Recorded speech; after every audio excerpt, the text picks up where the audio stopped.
A paz do Senhor Jesus, seja muito bem-vindo, seja muito bem-vinda para mais uma aula da Escola Bíblica Dominical. Eu sou o pastor Evandro Ribeiro e hoje na lição de número 7, relacionamento entre nora e sogra, vamos falar sobre este tema delicado, mas que é muito importante para as famílias, que é o relacionamento entre nora e sogra. Muitas das vezes, essa relação é marcada por conflitos, mal entendidos e até mesmo por brigas. No entanto, a história bíblica de Noemi e Ruth nos mostra que é possível construir uma relação de amor, respeito entre essas duas mulheres, tão importante na vida de uma família. No livro de Ruth nós vamos ver, e nós podemos ver que Noemi, a sogra, passou muitas perdas na sua vida, muito sofrimento, mas ainda assim encontrou forças para cuidar de sua nora Ruth. Quando ela ficou viúva, Ruth, por sua vez, demonstrou o amor, lealdade e respeito por Noemi, ao acompanhá-la em sua jornada e adotá-la, sua cultura, seu Deus, suas tradições. E esta lição nos ensina que a relação entre nora e sogra pode ser um canal de bênção e amor, se ambas as partes estiverem dispostas a se abrir e a construir uma relação baseada no respeito, na empatia e no diálogo. Por isso, é fundamental que noras e sogras deixem de lado suas diferenças e encontrem formas de se aproximarem, se conhecerem melhor. Nesse vídeo eu vou compartilhar dicas e conselhos bíblicos para que você, nora e sogra, seja abençoada e possa construir uma relação saudável e feliz com a outra parte.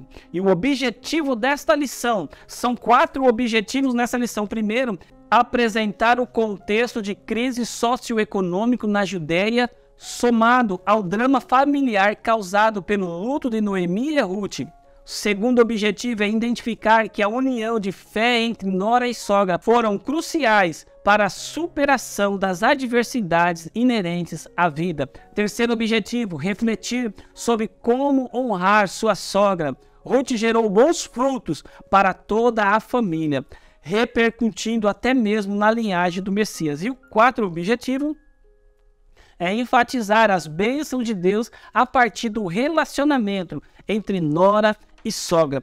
Então vamos lá aprender juntos e colocar em prática valores de amor, respeito e compreensão que vemos na história de Noemi e Ruth. Antes de nós prosseguirmos, quero pedir para você que é apaixonado pela palavra de Deus e ama a Escola Bíblica Dominical, curte esse vídeo.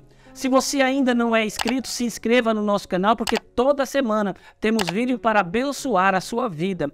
E eu vou dizer para você, viu, essa aula será objetiva, didática e com muito conteúdo para abençoar a sua vida. Então não custa nada, dá um joinha aí, curte este vídeo, porque eu preparei com muito amor, com muito carinho, para abençoar a sua vida e enriquecer ainda mais o seu conteúdo, a sua Escola Bíblica Dominical. Vamos lá então, lição de número 7. Relacionamento entre nora e sogra. A leitura bíblica em classe está em Ruth, capítulo 1, verso 1 até o 5, também o verso 8, também do verso 12, 13 e 14. O textuário nos diz assim, olha: disse, porém, Ruth, não me instes para que te deixes e me afaste de ti, porque onde quer que tu fores, irei. Onde quer que pousares à noite, ali pousarei eu. O teu povo é o meu povo, o teu Deus é o meu Deus. Ruth, capítulo 1, verso de número 16. E a verdade prática diz assim, olha, a fé cristã exalta o amor familiar e mais especificamente o respeito, a honra entre nora e sogra, bem como genro e sogro. A introdução vai nos dizer assim, olha, nesta lição estudaremos uma das mais belas histórias bíblicas, em que se exalta o amor e a virtude da mulher moabita chamada Ruth. Sabemos que em nossa cultura há um certo preconceito, há umas piadinhas, gozações, chacotas quando o assunto é sogra. Uns amam, outros odeiam sua sogra. Lógico, Para alguns, a sogra é uma segunda mãe, mas para outros, a sogra é um peso, um empecilho. Mas, em contrapartida, vamos ver na história de Ruth e Noemi um gesto de companheirismo, amizade e lealdade entre as duas mulheres, o qual as duas foram muito abençoadas. Noemi e Ruth, um exemplo de fé, amor, e veremos a história de uma sogra e de uma nora que, mesmo diante das crises causadas pela perda de seus respectivos maridos, souberam encontrar forças em Deus, confiaram na provisão dele e não ficaram desamparadas. As atitudes de Ruth são exemplos para o relacionamento sadio e amoroso dentro das famílias. Temos muito o que aprender com Ruth e sua sogra Noemi, e que a partir desta lição nós possamos olhar com uma nova perspectiva a relação entre a sogra e nora, sogro e genro. Primeiro tópico aí, a crise econômica na terra da Judeia. A escassez que provocou fome na casa de pão. Ruth capítulo 1, verso 1. O alimento básico das famílias que viviam na região da Judeia estava escasso por causa do mau governo nos últimos juízes de Israel, que abandonaram o Senhor. Elimeleque e sua esposa Noemi, e juntos eles tinham 2 filhos, Malom e Quilion. Essa família viveu em Belém de Judá, próximo a Jerusalém, nos dias em que os juízes julgavam, numa época de muita dificuldade para Israel. O texto declara que a terra da Judéia passava por uma sequidão e não produzia nenhuma semente. A terra ficou escassa, não só de alimentos básicos, mas para a sua sobrevivência, mas também ficou escassa. Não tinha chuva e nem orvalho. A palavra Belém significa casa de pão, mas a cidade do pão estava sem o pão, que representava o sustento material do povo. Toda a terra da Judeia parecia um deserto desolado, mas era a mão de Deus agindo para punir um povo que havia abandonado ao Senhor e fazia o que bem entendia. Juízes capítulo 21, verso 25 vai dizer que naqueles dias não havia rei em Israel, porém cada um fazia o que parecia reto aos seus olhos.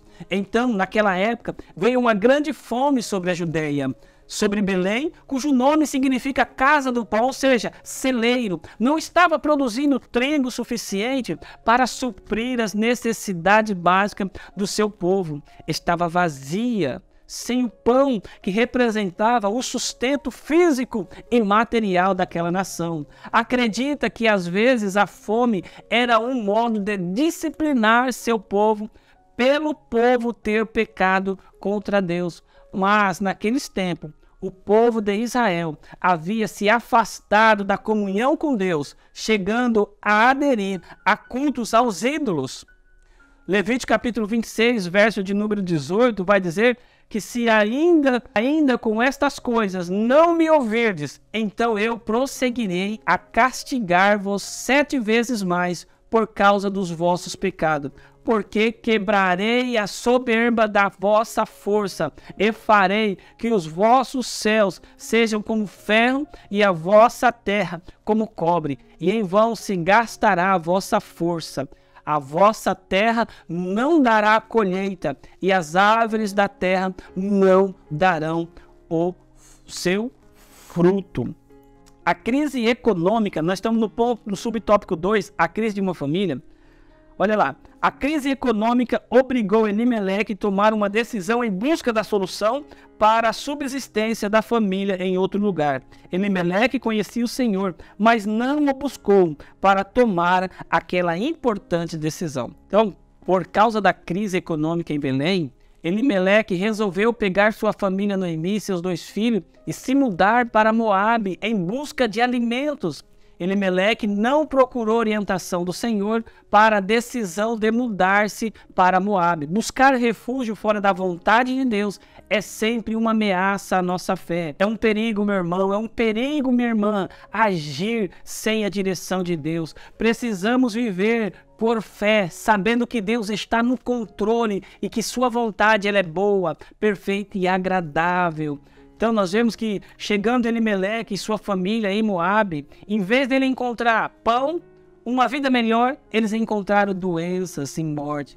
Elimeleque e sua família se deparou com problemas de enfermidades e infelizmente não conseguiram evitar a morte. Elimeleque é o primeiro a morrer. Após a morte de seu marido, os dois filhos começaram a namorar duas moabitas, Orfa e Ruth, e se casaram com elas, mas não demorou muito para que os dois filhos de Noemi fossem acometidos por algum tipo de enfermidade e logo morreram. Infelizmente, em menos de 10 anos, os 3 homens haviam morrido, deixando as 3 viúvas sem filhos. Numa sociedade dominada por homens, as mulheres sem pai, sem marido ou sem filhos para cuidar delas passavam necessidade, podiam morrer e até mesmo morrer de fome. Então nós aprendemos nesta história que quando vivemos pelas aparências e não pela fé, podemos sofrer consequências gravíssimas. Então vamos tomar cuidado, vamos agir, queridos irmãos, queridas irmãs, somente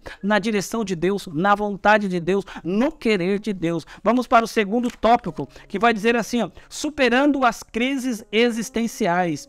Noemi decide voltar à sua terra. Ruth, capítulo 1, verso 6 ao verso 8.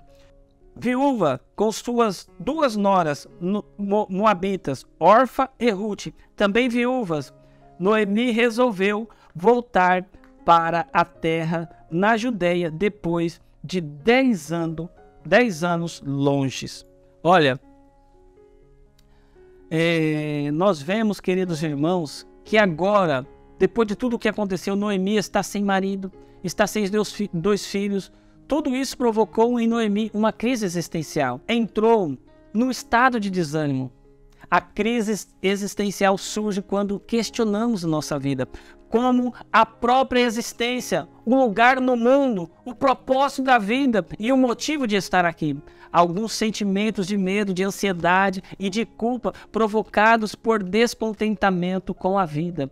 Esses são elementos condutores para a depressão. E nós vemos que Noemi chegou a declarar para suas noras, lá em Ruth capítulo 1, verso número 3, vai dizer assim, ó, não, filhas minhas, que mais amargo é a mim do que vós mesmas, porquanto a mão do Senhor se descarregou contra mim. Nós vemos também e temos a história do profeta Elias, um grande homem de Deus que depois de grande sucesso ministerial quis deixar tudo, fugiu, se escondeu e pediu a morte em seu ânimo.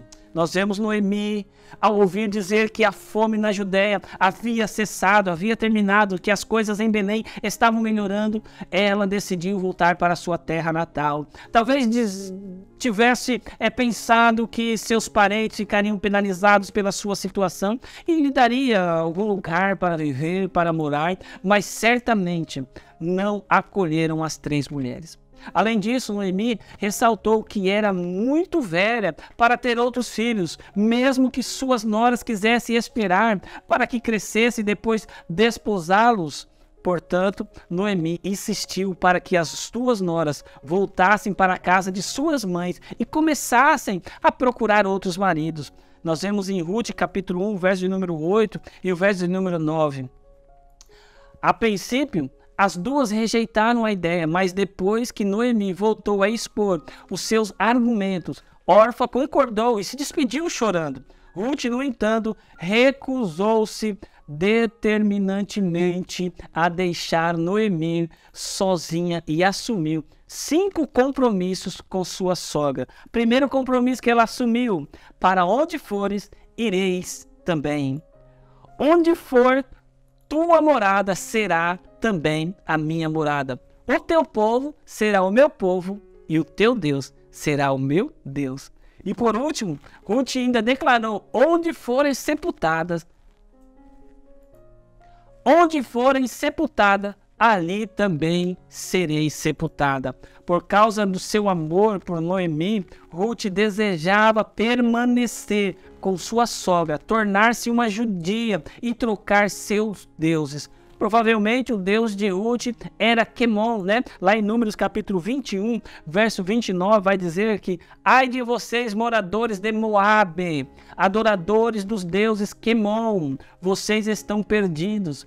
O seu Deus deixou que os seus soldados fugissem e que as suas filhas fossem entregues para serem escravas de Seom, o rei dos amorreus. Então, trocar pelo Deus de Noemi, eles trocaram esse Deus com D minúsculo pelo Deus de Noemi, o Senhor Jeová, o Rei dos Reis, aleluia. E ela queria ser sepultada no mesmo lugar de Noemi, indicando com isso que sua família era Noemi. Indiscutivelmente, Ruth foi notável em sua disposição em renunciar ao seu próprio lugar em troca de outro que lhe era estranho. Isso parece um pouco com Abraão, ao se aventurar em uma terra que nunca tinha visto. Então, lembramos que a volta de Ruth e Noemi a Belém foi parte do plano de Deus, porque nessa cidade nasceria Davi, aleluia. E como previsto pelo profeta Miqueias, nós vemos que Jesus Cristo também nasceria neste lugar. Então, estas mudanças foi mais do que mera conveniência para Ruth e Noemi. Ela proporcionou o cumprimento das Escrituras. Glória a Deus. Vamos lá para o tópico 3. Fé, trabalho numa nova perspectiva. A chegada à terra do pão. A chegada das duas mulheres viúvas à Judéia, mais especificamente a Belém, depois de 10 anos, causou alvoroço na cidade. Então, nós vemos que agora ela chega na Judéia. As mulheres viúvas, Ruth e Noemi, agora elas chegam. As duas mulheres, depois de 10 anos, chegaram a Belém. E nessa volta, Noemi, houve um alvoroço na cidade de Belém. E os antigos conhecidos de Noemi queriam saber o que havia acontecido com sua família. Mas Noemi ainda era uma mulher amarga, com as duras experiências passadas em Moabe. E preferia ser chamada de Mara, cujo significado em hebraico significa amarga. Noemi se considerava uma pessoa de vida amarga, que havia saído com recursos, tinha recurso financeiro, com sua família, ela tinha tudo, saiu, mas volta completamente pobre, sem seus filhos e sem seu marido. O que falava era que Deus parecia tê-la abandonado. Às vezes, nós passamos por momentos de indignação, momentos que indagamos: será que Deus está me ouvindo? Será que Deus está vendo as lutas que eu tenho passado? Mas saiba de uma coisa, meu irmão, saiba de uma coisa, minha irmã. Da mesma maneira, Deus estava no controle da vida de Noemi para um propósito maior. Ele tem algo para a sua vida. Como Noemi, a sua humilhação e tristeza será transformada em alegria. Creia nisso. Esse tempo vai passar, aleluia. Esse tempo vai passar. Nós vemos que ela chegou numa época de colheita da cevada, do trigo, e toda a cidade mostrou-se alegre pela volta de Noemi, mas ninguém se ofereceu para acolhê-las. Noemi, angustiada, culpando a Deus pelo seu estado físico e material de pobreza, mas Ruth, a nora amável, se dedicava à sua sogra, foi capaz de levantar a autoestima de Noemi, mostrando a esperança e confiança para que, pelo amor e carinho demonstrado, ela erguesse a cabeça. Oh, glória! Às vezes nós precisamos de pessoas assim, às vezes nós precisamos de irmãos e irmãs desse jeito, do nosso lado, para nos animar, para mostrar uma esperança quando nós não vemos esperança. Que nós possamos nos apegar a esse exemplo de Ruth e ser um canal de bênção para a vida daqueles que necessitam da nossa ajuda, para a vida do próximo. E nós vemos, queridos irmãos, que no dia seguinte, Ruth, ela saiu para catar espigas do campo para conseguir algum alimento. Ruth, ela não cruzou os braços esperando que o trabalho viesse nas suas mãos. Ela saiu em busca de trabalho. Durante todo o dia, ela trabalhou até ajuntar um tanto suficiente para si mesma e também para sua sogra. Sua diligência no trabalho e sua perseverança em juntar espigas e grãos chamou a atenção do senhor do campo. Quem era o senhor do campo? Era Boaz. Ela não estava furtando os grãos, nem fazendo qualquer ato ilegal. Nós vemos em Deuteronômio, capítulo de número 24, verso 19 ao 21, vai dizer assim, ó: quando teu campo colheres a tua colheita e esqueceres o molho no campo, não tornará a tomá-lo. Para o estrangeiro, para a órfã e para a viúva será, para que o Senhor teu Deus te abençoe em toda a obra das tuas mãos. Quando sacudindo a tua oliveira, não voltarás para colher o fruto dos ramos. Para o estrangeiro, para a órfã e para a viúva o será. Quando vitimares a tua vinha, não voltarás para buscá-la. Para o estrangeiro, para a órfã e para a viúva será.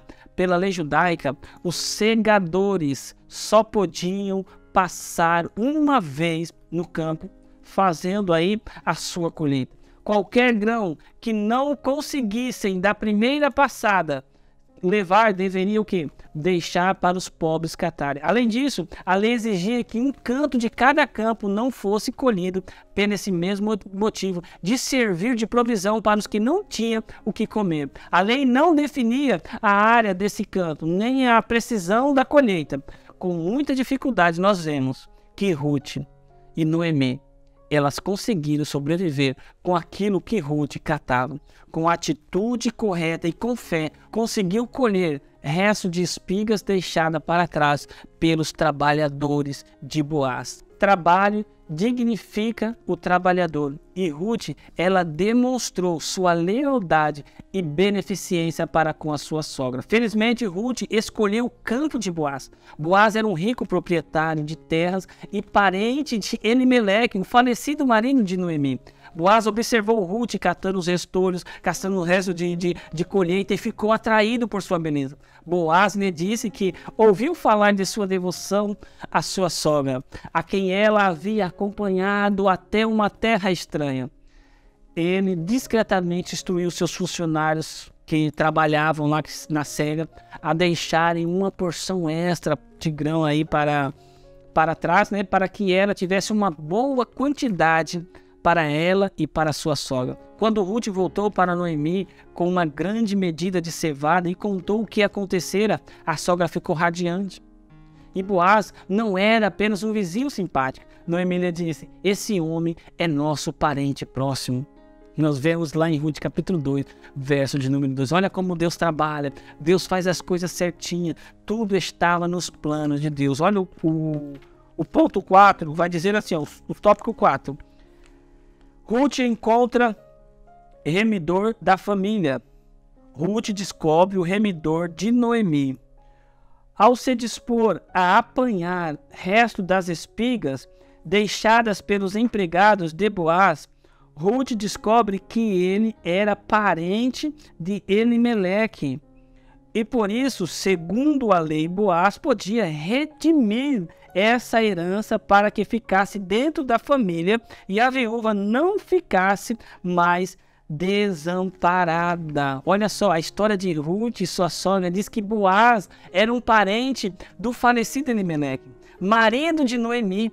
Era um homem íntegro, influente e rico na comunidade. Possivelmente seria um forte fazendeiro na região. Ruth, ao dispor-se a apanhar restos de espigas aí deixadas pelos empregados de Boaz, descobre que Boaz era um parente de Elimeleque e, por lei, ele podia redimir a herança de Elimeleque e a esposa viva. Por esse motivo, a viúva não ficaria desamparada. Boaz fez a transação da propriedade conforme orientava a lei. E Boaz, ele é um tipo de Cristo, um nosso Redentor, que sendo rico se fez pobre para nos fazer ricos e herdeiros de suas riquezas. Lá em 2 Coríntios capítulo 8, verso de número 9 vai dizer: pois vocês conheceram a graça de nosso Senhor Jesus Cristo, que sendo rico se fez pobre por amor de vocês, para que por meio de sua pobreza vocês se tornassem ricos. Então, Jesus Cristo veio para nos resgatar, como Boaz viu Ruth, uma estrangeira desprotegida e sem recurso para resolver sua situação. Jesus olha para nós dessa maneira. Ele nos fez como pessoas alienadas de Deus pelo pecado e incapazes de pagar a sua dívida do pecado. Como Boaz assumiu a dívida dos seus parentes, Jesus se tornou semelhante a nós para poder pagar a nossa dívida. Nós vamos ver que Boaz preservou o nome e a herança da família, e Jesus nos fez herdeiros de Deus. Romanos capítulo 8, verso de número 17 vai dizer: se somos filhos, então somos herdeiros, herdeiros de Deus e co-herdeiros com Cristo, e de fato, participantes dos seus sofrimentos, para que também participemos da sua glória. Boaz se interessou por Ruth e, tendo notado o interesse de Boaz pela viúva, Noemi aconselhou Ruth a ir com rapidez. Ruth deveria lavar, perfumar-se e vestir sua melhor roupa. Então deveria descer a eira onde Boaz e os trabalhadores estavam peneirando a cevada. Instruiu Noemi: olha, quando ele for dormir, observe o lugar em que está deitado. Então entra, descobre os seus pés e deita-te, e ele te dirá o que fazer. Ruth, então, sem fazer ruído, levantou a ponta do manto de Boaz e se deitou aos seus pés. Ele acordou no meio da noite e se surpreendeu ao vê-la. Ela lhe disse quem era e acrescentou: estende o teu manto sobre a tua serva, pois tem direito de resgate. Ruth capítulo 3, verso 9. Boaz lhe disse que a resgataria e que passasse a noite aos seus pés e se levantasse antes do amanhecer, para que ninguém soubesse que ela havia estado na eira. Alguns estudiosos interpretam esta atitude de Ruth, principalmente a maneira como descobriu os pés de Boaz ao se deitar e permaneceu lá durante toda a noite, como uma clara indicação de que ela tentou uma investida sexual, o qual Boaz foi receptivo. Mas essa ideia é totalmente contrária ao que pode ser visto no caráter dos dois por todo o livro. Especificamente, na conversa entre eles, no meio da noite, Boaz expressou admiração pela decência de Ruth, considerada uma mulher virtuosa. Além disso, os detalhes da cena, interpretados aí como de natureza sexual, pode ser entendida de outras formas. Não há uma evidência concreta de que houve qualquer envolvimento sexual entre eles nesse encontro. Porém, Boaz acrescentou que ele não era o parente mais próximo e que ele apenas podia resgatar se outro parente decidisse não fazê-lo. Era necessário que esse parente renunciasse ao seu direito e à sua responsabilidade para que Boaz fechasse o seu acordo com Ruth. Nós vamos ver lá em Ruth capítulo 3, verso de número 13. A Bíblia nos conta que naquela manhã Boaz esperou a passagem do outro parente na porta da cidade. A área da porta da cidade representava o fórum, onde os assuntos públicos da cidade eram discutidos. Boaz ele indicou que gostaria de discutir um assunto de negócio com o parente mais próximo. 10 dos anciões da cidade atuaram como testemunhas. O primeiro assunto tratado foi a questão da propriedade. Boaz perguntou ao parente mais próximo se ele estava disposto a adquirir a propriedade de Noemi. Isso está determinado na estipulação original, viu? Lá em Ruth capítulo 4, o versículo vai dizer que no dia que vocês adquirirem as terras de Noemi e da Moabita Ruth, estará adquirindo também a viúva. O parente mais próximo não estava disposto a isso. Por quê? Possivelmente ele teria alguma perda financeira, visto que ele teria que dividir a sua propriedade com alguns filhos que tivesse com Ruth. Assim, ele abdicou do seu direito e, de acordo com o costume da época, tirou os sapatos. Os sapatos simbolizavam os direitos da terra obtida por herança. Assim, Boaz assumiu a parte de ser o parente remidor. Então, Boaz se casou com ela e, de acordo com a chamada Lei do Levirato, a Lei do Levirato regulamentava o casamento entre uma viúva e o irmão de seu marido. O termo levirato tem origem no latim, que significa irmão do marido. O casamento levítico tinha o objetivo de preservar a descendência de um homem casado. Caso o homem falecido, sem ter gerado um filho com sua esposa, seu irmão solteiro deveria se casar-se com a cunhada viúva. Em algumas ocasiões, na ausência de um irmão disponível, um parente próximo poderia casar-se com a mulher viúva. E o primeiro filho do casal seria então considerado legalmente filho do homem falecido, incluindo as questões relacionadas a heranças. Dessa forma, a lei do levirato era aplicada para zelar pela linhagem de um homem e protegendo aí a continuidade de seu nome e de sua herança. Boaz, ele se casou com Ruth e juntos tiveram um filho, Obed, que foi pai de Jessé e avô de Davi. Sendo assim, Ruth se tornou a bisavó do maior rei de Israel e foi uma das ancestrais na genealogia de Jesus, o maior rei do mundo. Mateus capítulo 1, verso 5 vai dizer: Salmão gerou Boaz, cuja mãe foi Raabe. Boaz gerou Obed, cuja mãe foi Ruth. Obed gerou Jessé. Que maravilha! Que história maravilhosa de nora e sogra. Para nós concluirmos esta lição, Ruth deu um exemplo de fé. Mesmo sendo uma estrangeira, a qual foi capaz de cuidar da sua sogra, demonstrando grande carinho e respeito por Noemi. Ruth teve perdas enormes, o sogro, o cunhado, o marido. Deus honrou seu trabalho, no qual sustentou a si mesmo e a casa de sua sogra. Fique essa lição para as nossas vidas. Quando há um companheirismo, as coisas fluem, há esperança. Isso é maravilhoso, isso é bíblico. As famílias precisam disso, precisam de paz entre nora e sogra, entre genro e sogra, entre sogro e genro e sogro e nora. Que Deus abençoe a sua vida. Se você não curtiu, curte esse vídeo, se inscreva no nosso canal. Deus abençoe a sua vida, o seu ministério, a sua família. Fica na paz do Senhor Jesus.